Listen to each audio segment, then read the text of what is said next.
negotiation tip of the week.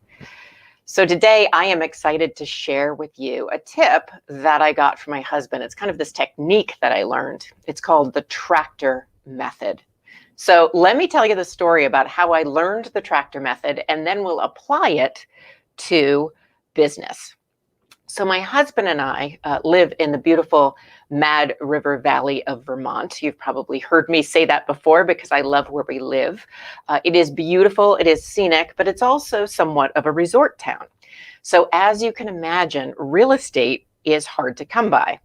So when we first moved here several years ago, we had to look for a house for over a year because in the market, there were two types of homes. There was the type of home that was great for a ski weekend. You call it kind of almost a ski bum home, fixer-upper, but it isn't really the house you wanted to live in. It's the house that you wanted to rent from somebody else. And so there were tons of those in the market in a reasonable price point given our budget. And then the other side of the market was full of these multi-million-dollar houses, which whatever your perception of me is not really where I'm at in terms of my socioeconomic status and my desire to sink that much money into a home. I didn't want to be house poor. I wanted to simplify my life. So we ran into the dilemma of, okay, so we're in the middle of the market and there's not a lot of inventory that is a full-time home that fits our criteria, that's going to allow us to live in this beautiful resort town and feel comfortable about our surroundings.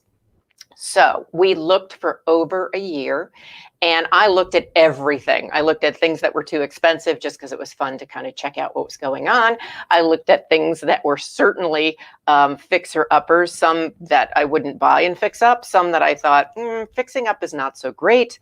And the other piece of the puzzle is Brian and I, my husband Brian, are not the type of people that do sweat equity well. Read my last book, Breaking Money Silence, and you'll hear the story about how we didn't do construction and remodeling on our house very well. But I don't want to digress too much. So anyway, we finally find this house.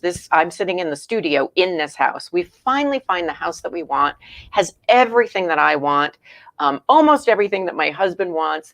And so we make an offer. We make an offer, and at the same time, you know where this is headed, another couple makes an offer. So Brian and I aren't into getting into bidding wars. We made a very reasonable offer, and the real estate agent came back and said, well, there's this other offer and it's higher than you. Can you make what your best offer would be? So we did that. We really thought about it. We went about 10 grand more than we probably would have gone, and we submitted our offer. We ended up losing. That other couple got the deal. I still don't know what they offered, but I think they might have offered full asking price.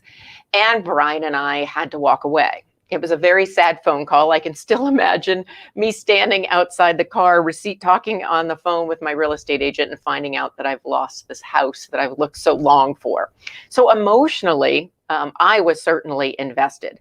My husband was invested as well, but he's a really good negotiator. So what ended up happening was this couple, within the matter of a couple of days, dropped out of the deal. I'm not sure why. I don't really care because I ultimately got the house, but that put us in a position where now we were the only ones negotiating through our real estate agent with the seller. So they came back and they said, well, we really, want you to make your best offer. And Brian and I said, well, we already made our best offer when we thought the other couple was going to get it. So we knew we had to do something different in order to get the attention, make the seller feel like they were getting more, even though we wanted to hold firm on our price. So my husband came up with this, what I thought was a brilliant idea at the time.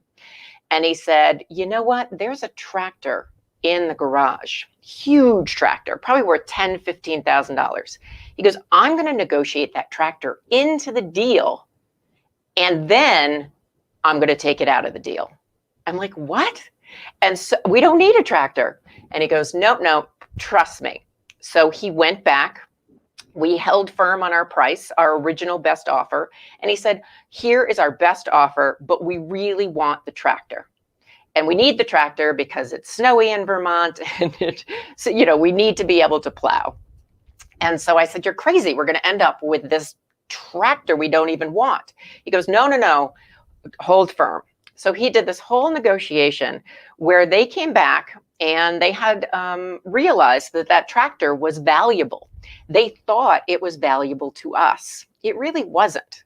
It was just something that we threw into the deal to make it so they could feel like they were going to get something in the end. Because ultimately, a good deal is when both parties feel like they have won or they have gotten the value that they deserve.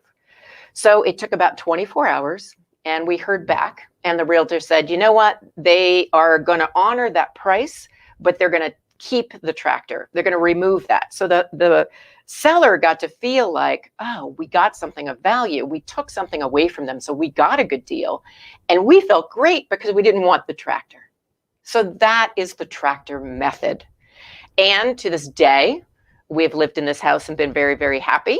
And we have not needed that tractor. In fact, we have a great snow plowing service. So what is the point of this and how does it relate to business?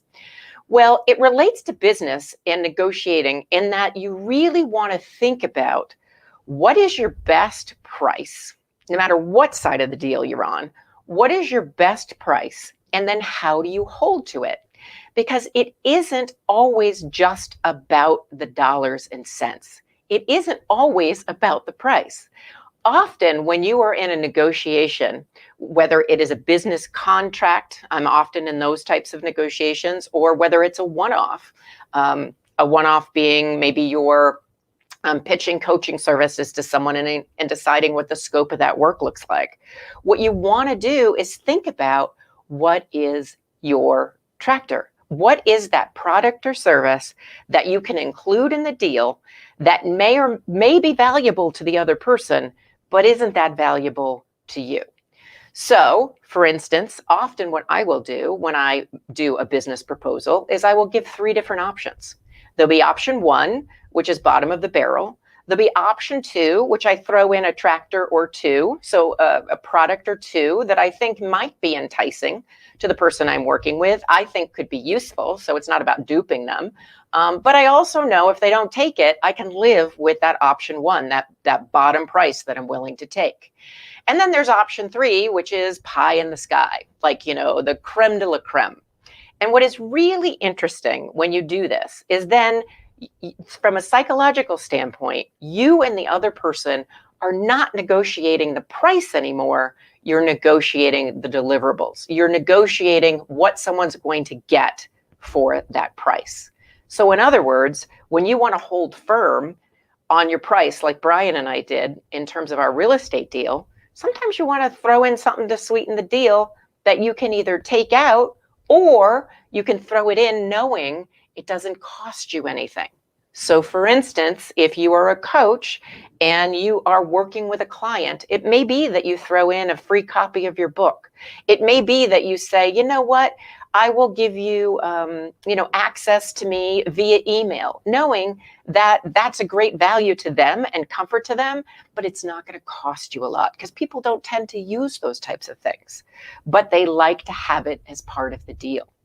So when our real estate transaction was over and our real estate agent could actually talk to us about the deal because, he needed to be professional and represent the seller and buyer the way he needed to do so professionally. He said, wow, I really like the tractor thing. He goes, I knew what you were up to, Brian. He goes, and I knew that it was going to work in this case. So again, the tractor method is just saying that you don't want to always negotiate the price. You don't want to make it about price. You want to make it about value. You want to make it about what each person values. And you want to make sure that you can sweeten the deal for the other person so they psychologically walk away feeling satisfied. Now, we also walked away feeling satisfied. He could have known they don't need the tractor. We don't know. But we both walked away with what we wanted. They got the price that they wanted. They got to sell the tractor separately and make that money, which, by the way, Brian did some research to know what that value would be.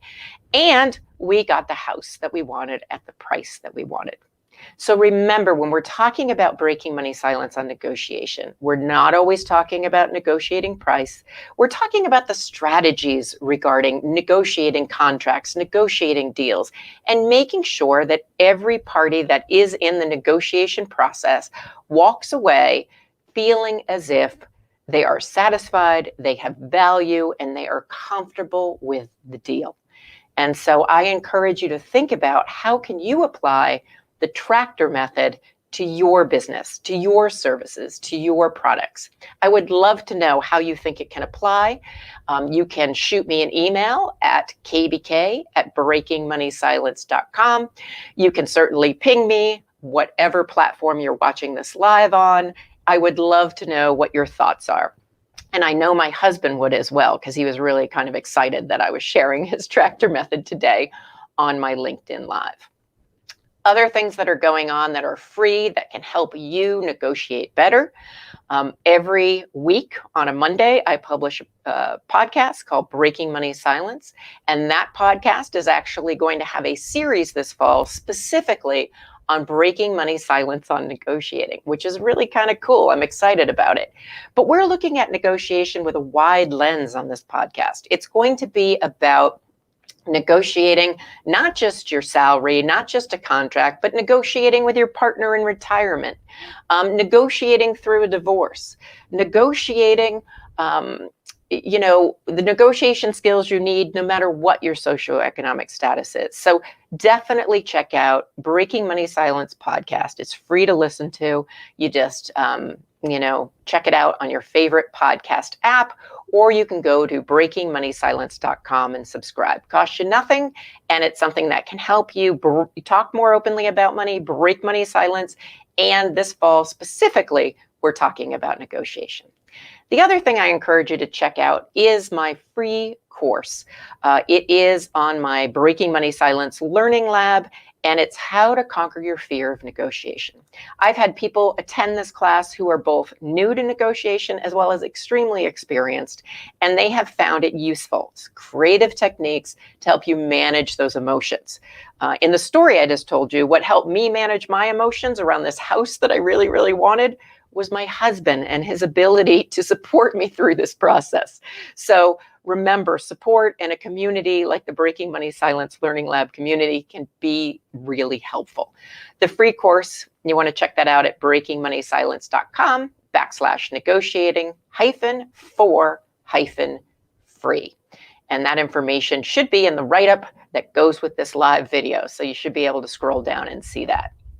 So the other thing is every Tuesday at 9 a.m., I jump into my studio and I offer a quick tip on negotiation through these lives. So please mark it on your calendar, check it out. If 9 a.m. Eastern time doesn't work for you, don't worry. You can certainly see it later. I always put it in my profile and share it whenever possible. So thank you so much for listening today. I really hope that this tractor method in this story has helped you. And I look forward to seeing you next week and to helping you out. So this is Kathleen Burns Kingsbury from her home studio that does not have a tractor in the garage, saying, have a great week and get out there and break money silence. Until next time.